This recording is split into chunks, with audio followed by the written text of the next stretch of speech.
திமுகவினர் அதிகார மமதையில் எளிய மக்களை எள்ளி நகையாடி ஏளனப்படுத்துவது ஏற்புடையதல்ல என தமிழக பாஜக தலைவர் நயினார் நாகேந்திரன் கண்டனம் தெரிவித்துள்ளார்.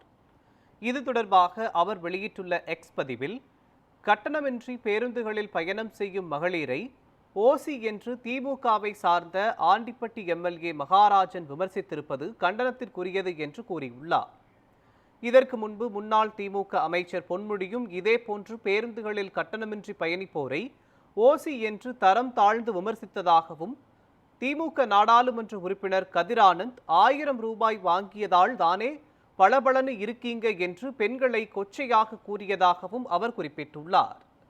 அரசு திட்ட பயனாளிகளை ஓசி என்று கீழ்த்தரமாக விமர்சிப்பது திராவிட மாடல் போலும் என்று சாடியுள்ள நயினார் நாகேந்திரன், அதிகார மமதையில் எளிய மக்களை எள்ளி நகையாடி ஏளனப்படுத்துவது ஏற்புடையதல்ல என்றும், மகளிரை அவமதிக்கும் திமுக அரசு இனியாவது திருந்தட்டும் என்றும் தெரிவித்துள்ளார்.